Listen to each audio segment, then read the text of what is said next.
Hello दोस्तों, आपका बहुत बहुत स्वागत है मेरे यूट्यूब चैनल पे। तो दोस्तों, वीडियो शुरू करने से पहले मैं आपसे गुजारिश करूँ, अगर आप इस चैनल पे नए हैं तो प्लीज़ चैनल को सब्सक्राइब कर दें और सभी इस वीडियो को लाइक कर दें, क्योंकि हम आपके लिए जो ऐसी नई नई अपडेट्स और इन्फॉर्मेशन लाते रहते हैं। तो दोस्तों, इस वीडियो में जैसे कि आप देख सकते हैं, मैं जामिया मिल्लिया इस्लामिया यूनिवर्सिटी की वेबसाइट पर हूँ और आपको थंबनेल से भी पता चल गया होगा कि इस वीडियो में हम क्या बात करेंगे। जी हाँ दोस्तों, जैसे कि आपको पता होगा कि जामिया मिल्लिया इस्लामिया ने जो यूपीएससी का फॉर्म होता है, एप्लीकेशन फॉर्म कोचिंग के लिए, वो जो यहाँ पे जारी कर दिया है। तो फॉर्म जो है आप 10 तारीख से भर सकते हैं। तो यहाँ पे इस वीडियो में हम आपको बताएंगे कि कैसे जो है आप फॉर्म को भर सकते हैं बिना मिस्टेक के, क्योंकि इसकी फ़ीस जो है काफ़ी ज़्यादा है और इसमें गलती की कोई भी गुंजाइश नहीं होनी चाहिए। तो इसलिए जो है मैं ये वीडियो बना रहा हूँ, ताकि उसको देखकर आप जो है खुद से फॉर्म भर सकें घर बैठे। इंस्ट्रक्शंस जो है मैं इसमें दूंगा, अब बहुत ही ईजी तरीके से, बहुत ही अच्छे तरीके से। तो आप वीडियो को जो इसमें लास्ट तक देखिए। तो सबसे पहले आपको जो है क्या करना है कि ये लिंक दिख रहा है आपको, इस लिंक पे जो है आपको टैप करना है, उस पर क्लिक करना है। क्लिक करने के बाद जो है आपको ऐसा इंटरफेस ओपन होता है। तो इसके कर लेते हैं हम जो है डेस्कटॉप मोड पे। तो इसमें जो है आपको इजी रहेगा और समझने के लिए। तो यहाँ पे सबसे पहले क्या करना होता है, अगर आप ऑलरेडी कभी भी जैसे लास्ट टाइम अगर आपने भरा होगा तो आपका जो है अकाउंट होगा, तो वहाँ पे जो है आप साइन इन कर सकते हैं। अगर आप बिल्कुल न्यू है तो न्यू रजिस्ट्रेशन यहाँ पे कर सकते हैं।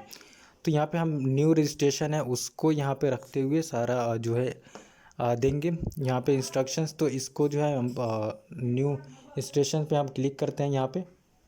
तो रजिस्ट्रेशन पे क्लिक करने के बाद जो है आपके सामने ऐसा इंटरफेस आता है, जिसमें आपको जो है नेम, मिडिल नेम और लास्ट नेम आपको डालना होता है।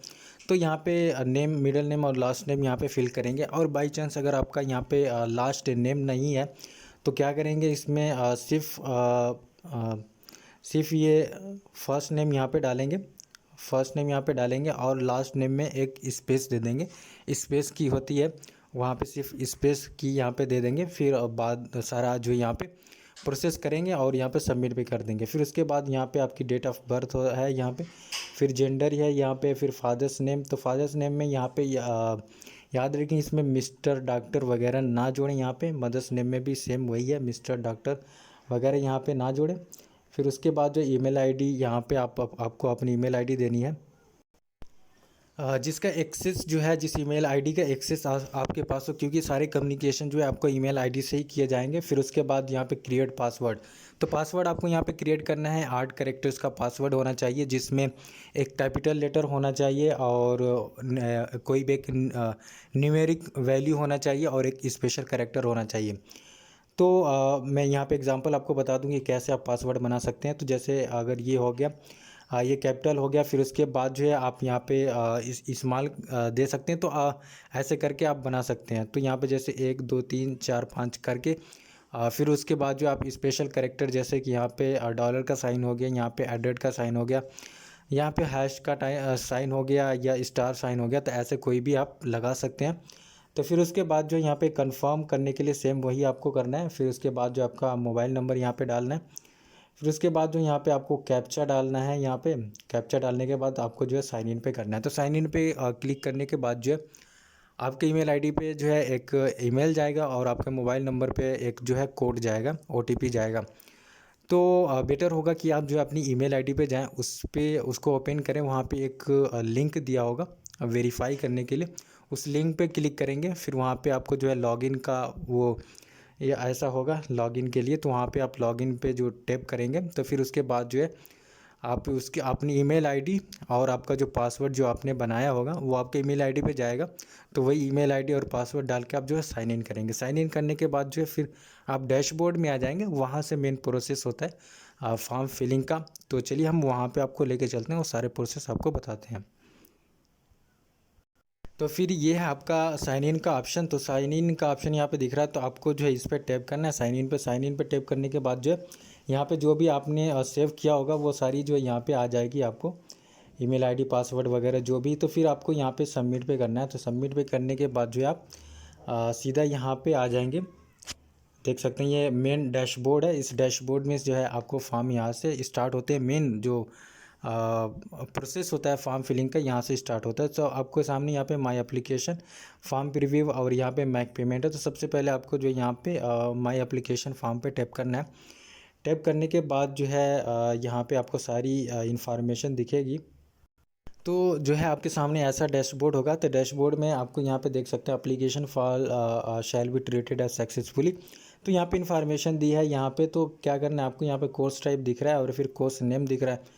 तो कोर्स टाइप में यहाँ पे टैप करेंगे तो आपको यही एक ऑप्शन आएगा, तो उस पर आपको क्लिक कर देना है। फिर उसके बाद सेलेक्ट प्रोग्राम में भी आपको एक ही ऑप्शन आएगा, उस पर वो कर देंगे। फिर यहाँ पे प्रोसीड पे आपको टैप करना है। टैप करने के बाद जो यहाँ पे आपको एलिजिबिलिटी क्राइटेरिया पूछ रहा है कि इसका जो भी एलिजिबिलिटी क्राइटेरिया वो पढ़ लें, ताकि अगर फॉर्म रिजेक्ट हो जाता है, अगर एलिजिबिलिटी क्राइटेरिया फुलफ़िल नहीं होती है तो उसके रिस्पॉन्सिबल आप होंगे।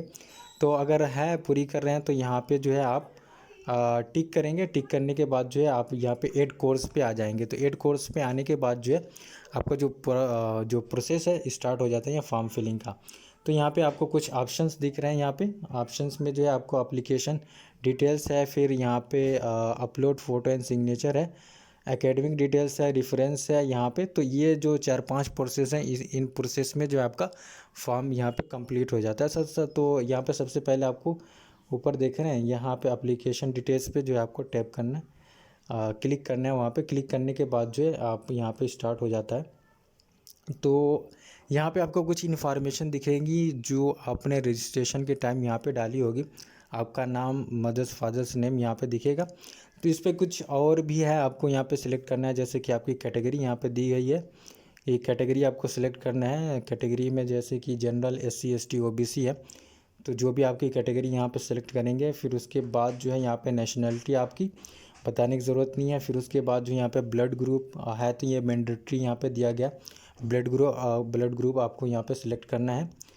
तो यहाँ पे जो भी स्टार का साइन आप देख रहे होंगे ये मैंडेटरी है, वो आपको करना ही करना है। फिर यहाँ पे गार्जियन नेम यहाँ पे आपको डालना है, आपका कोई भी गार्जियन नेम यहाँ पे डाल सकते हैं। फिर उसके बाद जो इमरजेंसी मोबाइल नंबर, ये भी इमरजेंसी मोबाइल नंबर यहाँ पे पेरेंट्स का मोबाइल नंबर डाल सकते हैं, किसी का, भाई का, घर में फैमिली का। और फिर यहाँ पे रिलीजन आपका यहाँ पे सिलेक्ट करना है। फिर यहाँ पे एनुअल इनकम ऑफ फैमिली, तो यहाँ पे जितनी भी है यहाँ पे देख सकते हैं up to 1 lakh, between 1 lakh से 2 लाख जितनी होगी यहाँ पे सिलेक्ट कर लेंगे। ज़्यादातर लोगों की जो है अप टू 1 लाख होती है। फिर उसके बाद जो यहाँ पे मीडियम ऑफ आंसर, यानी कि यहाँ पे आपका जो मीडियम आंसर होगा, जैसे अगर आप ऐसे लिख रहे हैं तो आपका जो है उसमें कौन सा जो है मीडियम होगा। तो यहाँ पे 3 मीडियम दिए गए हैं, इंग्लिश, हिंदी और उर्दू। तो यहाँ पे आप अपना मीडियम सेलेक्ट कर लेंगे। और यहाँ पे are you from Jammu and Kashmir, तो अगर हैं तो यस, नहीं तो नो करेंगे। कश्मीरी माइग्रेंट्स हैं तो यस, नहीं तो नो करेंगे। अगर आपने NCC कैंडिडेट्स में कोई काम किया है, आपके पास सर्टिफिकेट है, तो यस या नो करेंगे। NSS वॉलंटियर्स रहे हैं तो यस या नो करेंगे। फिर यहाँ पे आधार नंबर यहाँ पे आपका मांग रहा है, तो ये जो है ऑप्शनल है, चाहे तो आप यहाँ पे आधार नंबर डाल सकते हैं, नहीं तो छोड़ सकते हैं इसको। फिर उसके बाद जो है प्राइज़, मेडल्स, स्कॉलरशिप एक्सेट्रा, तो यहाँ पे बताया गया कि अगर आपने कोई भी ऐसा प्राइज़, मेडल या कोई भी स्कॉलरशिप पाई है जो कि एक वैल्यू रखती है, तो यहाँ पे जो है आप उसका नेम डाल सकते हैं, वरना ये ऑप्शनल है, यहाँ पे कोई ज़रूरत नहीं इसको यहाँ पे फिल करने की। फिर उसके बाद जो है यहाँ पे आपको other extra curricular activities and interest, जैसे कि यहाँ पे आपको हॉबीज़ पूछ रहा है यहाँ पे आपकी, जो कि ये मैंडेटरी है, आपको यहाँ पे फिल करनी पड़ेगी। यहाँ पे जितनी हॉबीज़ हैं आप यहाँ पे लिख सकते हैं। तो हॉबीज़ ये इसलिए होती है क्योंकि जब आप इंटरव्यू के लिए जाएंगे तो वो जो है इस पे भी क्वेश्चन आ सकता है। बहुत ज़्यादा चांस होता है कि इस पे जो है क्वेश्चन आता है, आपकी हॉबीज़ पे आता ही आता है। तो यहाँ पे जो भी हॉबीज़ हैं यहाँ पे आप लिखेंगे। अगर 2-3 हॉबीज़ है तो कॉमा डाल कर जो है यहाँ पे अपनी हॉबीज़ लिखेंगे। और फिर उसके बाद जो है आपका ऑप्शनल सब्जेक्ट की, आपका जो UPSC है उसमें जो है आपने किस ऑप्शनल सब्जेक्ट को जो है चूज़ किया, तो यहाँ पे आप वो ऑप्शनल सब्जेक्ट जो यहाँ पे डालेंगे। तो मैं बता दूं कि जो RCA है उसमें कुछ ही ऑप्शनल सब्जेक्ट जो है अवेलेबल है, जिस पे मैंने एक वीडियो भी बनाया कि कौन कौन से जो है ऑप्शनल सब्जेक्ट अवेलेबल हैं। अगर वो वीडियो देखना चाहते हैं तो आपको लिंक डिस्क्रिप्शन में मिल जाएगा। फिर उसके बाद जो है यहाँ पे पोजीशन ऑफ डिस्टिंक्शन, तो ये जो है अगर आप अपने लीडरशिप करी है किसी कॉलेज में, यूनिवर्सिटी में, तो यहाँ पे आप डाल सकते हैं। मैंडेटरी नहीं है, यहाँ पे ऑप्शनल है, इसको छोड़ भी सकते हैं। फिर उसके बाद जो आपका परमानेंट एड्रेस है यहाँ पे, बिल्डिंग, हाउस, लैंडमार्क, तो ये आपको बताने की ज़रूरत नहीं कि आपको इसमें क्या क्या डालना है। स्टेट, डिस्ट्रिक्ट, पिन, और यहाँ पे फिर उसके बाद जो यहाँ पे कॉरस्पॉन्डेंस एड्रेस है। कॉरस्पॉन्डेंस एड्रेस बेसिकली मतलब होता है कि अगर आप दूसरी स्टेट में रह रहे हैं जहाँ पे प्रेजेंट एड्रेस आपका, तो वो एड्रेस यहाँ पे डाल सकते हैं। अगर नहीं रहते हैं आपका जो परमानेंट एड्रेस है, कॉरस्पॉन्डेंस एड्रेस सेम है, तो यहाँ पे आपको टिक दिख रहा होगा, तो इस पर आप टिक कर देंगे तो सारा जो आपने एड्रेस डाला होगा परमानेंट में वो यहाँ पे भी आ जाएगा। ठीक है, फिर उसके बाद जो है आपको क्या करना है, सेव एंड प्रोसीड दिख रहा है आपको, सेव एंड प्रोसीड पे आपको जो है टैप करना है। फिर उसके बाद जो है हम नेक्स्ट प्रोसेस में चले जाते हैं। तो चलिए उस प्रोसेस में आपको बताते हैं कि फिर क्या करना है। तो उसके बाद यहाँ पे आप देख सकते हैं, जैसे कि हमने यहाँ पे देखा था कि उसके बाद जो अपलोड एंड फ़ोटो सिग्नेचर का सेक्शन आता है एप्लीकेशन डिटेल्स के बाद। तो यहाँ पे जो है आपको यहाँ पे जो है फ़ोटो अपलोड और यहाँ पे सिग्नेचर आपको अपलोड करनी है। लेकिन अपलोड करते समय आपको यहाँ पे ध्यान रखना है कि जो आपका फ़ोटो होगा यहाँ पे 100 KB से ज़्यादा नहीं होना चाहिए, और JPG फॉर्मेट और ये JPEG और JPG फॉर्मेट में होना चाहिए। अगर इसके अलावा कोई और फॉर्मेट होगा तो यहाँ पे एक्सेप्ट नहीं करेगा। और 100 KB से ज़्यादा होगी फ़ाइल तो भी यहाँ पे एक्सेप्ट नहीं करेगी। और यहाँ पे इस फ़ोटो का जो यहाँ पे कलर साइज़ या जो उसकी हाइट यहाँ पे दी गई है उसका भी ख्याल रखें, तब जाके यहाँ पे जो है फ़ोटो आपको अपलोड होगा, नहीं तो आप परेशान हो जाएंगे। और वही बात यहाँ पे सिग्नेचर में भी होती है, यहाँ पे 100 KB से ज़्यादा नहीं होनी चाहिए। और इस फाइल का जो फॉर्मेट है JPEG और JPG फॉर्मेट में होनी चाहिए। और यहाँ पे नोट में लिखा गया कि जो आपकी जो सिग्नेचर क्लियर फोटोग्राफ होनी चाहिए, और सिग्नेचर जो अपलोड करेंगे उसका बैकग्राउंड जो है वाइट होना चाहिए। ब्लैक पेन या वाइट पेन से जो है आप उसका सिग्नेचर कर सकते हैं। फिर उसके बाद अपलोड करने के बाद जो है यहाँ से आप प्रोसीड कर सकते हैं। तो यहाँ पे अपलोड करने के लिए आपको जो यहाँ पे अपलोड पे जो है आपको वो करना होगा। सबसे पहले आपको वहाँ पे फ़ाइल चूज़ करनी होगी। यहाँ पे चूज़ फाइल यहाँ पे है ना, चूज़ फाइल, तो चूज़ फाइल पर से आप जो यहाँ पे वो करेंगे। फिर उसके बाद जो है आपकी फ़ाइल आ जाएगी। तो जहाँ पे भी आपने रखा होगा डॉक्यूमेंट में या जो भी फोल्डर में होगा, आप उसको वहाँ पे सिलेक्ट करेंगे फ़ोटो। सिलेक्ट करने के बाद जो यहाँ पे आप अपलोड पे जो है यहाँ पे टैप करेंगे, क्लिक करेंगे, तो जो है आपका फ़ोटो सामने आ जाएगा। सेम वही जो यहाँ पे सिग्नेचर में भी करेंगे तो वैसे ही होगा। फिर वो करने के बाद जो है आपको नेक्स्ट सेव एंड प्रोसीड पे करना है। तो उसके बाद जो आपको यहाँ पे एकेडमिक डिटेल्स यानी कि आपकी जो क्वालिफ़िकेशन डिटेल्स यहाँ पे मांगी जाएगी, तो वो जो है आपको फिल करना है। तो चलिए नेक्स्ट जो प्रोसेस है उसमें आपको फिर बताते हैं एकेडमिक डिटेल्स में। तो फ़ोटो और सिग्नेचर के बाद जो यहाँ पे प्रोसेस आता है वो प्रोसेस आता है यहाँ पे एकेडमिक डिटेल्स का। यहाँ पे जितनी भी आपकी क्वालिफ़िकेशन एकेडमिक डिटेल्स है आपको सारी इन्फॉर्मेशन जो यहाँ पे प्रोवाइड करनी होती है। तो सबसे पहले यहाँ पे देख सकते हैं नीचे अगर हम यहाँ पे जाएं तो सबसे पहले यहाँ पे आपको हाई स्कूल की सारी इन्फॉर्मेशन यहाँ पे आपको फिल करनी होगी। जैसे कि जिस बोर्ड से आपने यहाँ पे पढ़ा था, या अगर यूनिवर्सिटी से पढ़े होंगे तो जिसका भी बोर्ड होगा, जैसे कि उत्तर प्रदेश बोर्ड होता है और जो भी बोर्ड होता है CBSE बोर्ड होता है, वो आपका बोर्ड यहाँ पे सेलेक्ट करेंगे। यहाँ पे आपको सारे बोर्ड जो यहाँ पे देखने को मिल जाएंगे, तो इस हिसाब से आप सिलेक्ट करेंगे। फिर यहाँ पे ईयर ऑफ पासिंग, जिस साल में आपने पास किया है। फिर उसके बाद जो है नेम स्कूल कॉलेज नेम, तो यहाँ पे आपको नेम स्कूल कॉलेज नेम का यहाँ पे नाम डालना है। फिर उसके बाद जो यहाँ पे डिवीज़न या ग्रेड, तो जैसे कि डिवीज़न में second division, third division and first division होता है, तो आपको यहाँ पे वो सारी चीज़ें डालनी है।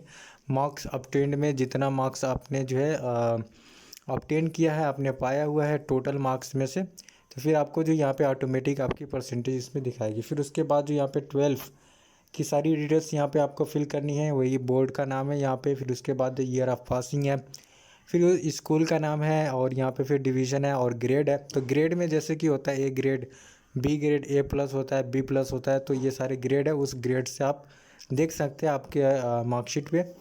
तो यहाँ पे फिर वही जो है मार्क्स ऑब्टेन सारी चीज़ें। फिर उसके बाद जो है ग्रेजुएशन, जो कि कंपलसरी है इस वे में, आप ग्रेजुएटेड होने चाहिए ऑलरेडी ये फॉर्म फिलअप करने के लिए। तो यहाँ पे ग्रेजुएशन की डिटेल्स, आपकी यूनिवर्सिटी का नाम यहाँ पे आप डालना है। जो भी यूनिवर्सिटी होगी सारी यूनिवर्सिटी आपको इसमें मिलेगी। अगर आपकी यूनिवर्सिटी का नाम नहीं भी होता है तो सबसे नीचे आप स्क्रॉल करके आएंगे सबसे नीचे, तो यहाँ पे आपको अदर का ऑप्शन दिख रहा है, आपको अदर के ऑप्शन पे यहाँ पे टैप कर देना है। अगर नहीं है तब इन द केस, उस केस में आप जो है अदर का ऑप्शन पे वो कर देंगे, तो फिर आपको जो है यहाँ पे एक कॉलम आ जाएगा, तो एक कॉलम, उस कॉलम में आप अपनी यूनिवर्सिटी का नाम लिख सकते हैं। फिर यहाँ पे जो है सिलेक्ट पासिंग है, तो यहाँ पे देख सकते हैं सारा, यहाँ पे 21 तक दिया हुआ है, 20-21 यहाँ पे, तो पास होने चाहिए आप इसके लिए। फिर उसके बाद जो है यहीं पे स्कूल नेम, तो जैसे भी अगर आप हैं, अब यहाँ पे बहुत से लोग हो गए कि सर ग्रेजुएशन किए तो उसमें कैसे स्कूल कॉलेज का नाम हम लिख पाएंगे, तो होते हैं जैसे डिपार्टमेंट का नाम यहाँ पे लिख सकते हैं, उसी को जो है स्कूल, अगर आपने साइंस किया तो स्कूल ऑफ साइंस उसमें होता है, साइंस से वो करते हैं, तो ऐसे जो होता है। फिर उसके बाद जो यहाँ पे जितने भी मार्क्स होते हैं, और बहुत से कैंडिडेट्स ऐसे होंगे जो बोलेंगे कि हमारा जो मार्क्स CGPA में है तो उसको हम कैसे वो करें, तो CGPA में होगा तो जितना भी, जैसे कि CGPA का जो वाइज होता है उसमें जो होता है 2450 मार्क्स टोटल होते हैं, तो उसमें से आपने जितने भी ऑब्टेंड किए हैं उसको जो यहाँ पे आपको डालना है, आपका CGPA जो है कन्वर्ट यहाँ पे नहीं करना है। फिर उसके बाद जो है अगर आपने पोस्ट ग्रेजुएशन किया तो उसकी डिटेल्स डालेंगे, वरना वो कंपलसरी नहीं है।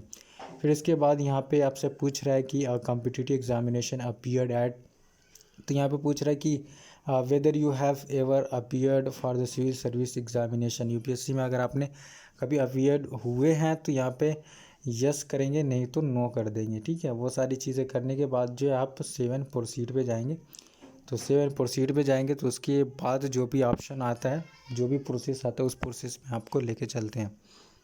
डिटेल्स सारी इन्फॉर्मेशन फिल कर लेने के बाद जो है आप यहाँ पे नेक्स्ट पे करते हैं, तो आप यहाँ पे प्रेफरेंस की जो प्रोसेस है उस प्रोसेस में आ जाते हैं।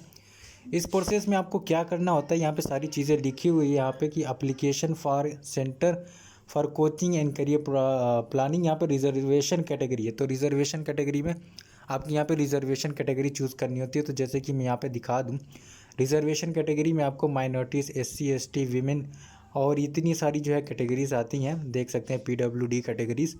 तो जितने माइनॉरिटीज़ हैं, माइनॉरिटीज़ में करेंगे, SC ST SC में करेंगे, ST ST में करेंगे, और वीमेन में करेंगे। तो वीमेन का मतलब ये है कि जो जनरल जो हिंदू हैं और वो जो है अप्लाई करना चाहती हैं तो वो जो है वीमेन में करेंगे। अगर कोई ऐसी वीमेन है जो ST है तो ST सेलेक्ट करेंगे, कोई ऐसी वीमेन है जो SC में आती है तो वो SC सेलेक्ट करेंगे, और कोई ऐसी वीमेन है जो माइनॉरिटी में आती है तो वो माइनॉरिटी सेलेक्ट करेंगे। तो इसमें जो है कन्फ्यूज़ नहीं होइएगा कि मतलब अगर आप ST से बिलोंग करती हैं और वीमेन है तो क्या करें, SC से बिलोंग करते हैं वीमेन है तो क्या करें, वीमेन चूज़ करेंगे वो करें। तो ये जो वीमेन है वो जनरल जो हिंदू हैं कैटेगरी में आते हैं, जो जिनका रिलीजन है वो जो है इसमें वो कर सकते हैं, क्योंकि ये जो कोचिंग है वो SC ST माइनॉरिटी और जो वीमेन कैंडिडेट्स के लिए, वीमेन कैंडिडेट्स किसी भी कम्युनिटी किसी भी कैटेगरी से होंगी तो वो जो है इसमें आती हैं। तो ये बात साफ़ होगी। बाकी अगर जो है PWD कैटेगरी से आते हैं कोई भी, तो वो यहाँ पे अपना वो सिलेक्ट कर लेंगे। फिर उसके बाद जो है यहाँ पे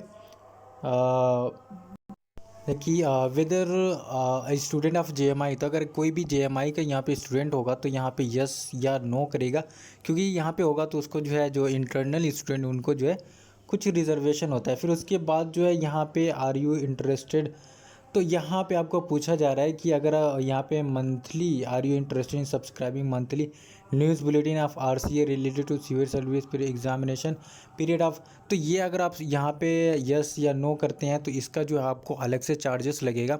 तो यहाँ पे आपकी मर्ज़ी, अगर आप वो सब्सक्राइब करते हैं तो देख सकते हैं यस करेंगे या नहीं तो नो करेंगे, ठीक है। फिर उसके बाद यहाँ पे आपका टेस्ट सेंटर है, टेस्ट सेंटर आपको यहाँ पे चूज़ करना होता है। टेस्ट सेंटर में जो आपको कोई एक सिटी जो यहाँ पे चूज़ करनी होती है।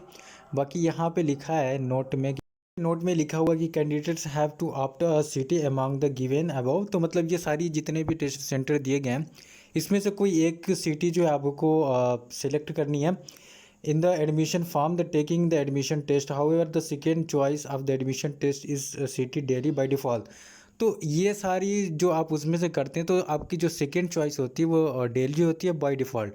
अगर जिस सेंटर पे आप जो है आपने सेलेक्ट किया है अगर उसमें 49 स्टूडेंट से कम होते हैं या 49 स्टूडेंट होते हैं तो आपको जो है बाय डिफ़ॉल्ट आपका जो टेस्ट सेंटर है वो दिल्ली हो जाएगा। तो वो जो है आपके जो एडमिट कार्ड पे दिखेगा। अगर आपने कोई टेस्ट सेंटर चूज़ किया था और उस पे जो है एडमिट कार्ड पे आपके डेली दिखा रहा है, तो समझ जाइएगा कि उस पे जो है ज़्यादा बच्चों ने जो है, ज़्यादा स्टूडेंट ने जो है उस पर चूज़ नहीं किया था यहाँ पे, तो 49 होगा तो वो जो है ऑटोमेटिक वो हो जाएगा। तो फिर ये सारी इस चीज़ होगी। फिर उसके बाद जो आप सेव एंड कंटिन्यू करेंगे, तो फिर उसके बाद सेव एंड कंटिन्यू करने के बाद जो है आपका फॉर्म जो है आपके सामने यहाँ पे आ जाएगा, प्रीव्यू एंड कंफर्म। फिर उसके बाद जो आपको कंफर्म करना होता है। तो चलिए जो नेक्स्ट प्रोसेस है उसमें हम आपको दिखा देते हैं। तो देख सकते हैं जब प्रीव्यू पे करेंगे तो आपका जो एप्लीकेशन फॉर्म है आपके सामने आ जाएगा। वो सारी डिटेल्स जो है आपको यहाँ पे दिखेगी, सारी डिटेल्स जो आपके सामने आ जाएगी, जो भी डिटेल्स आपने भरी होगी।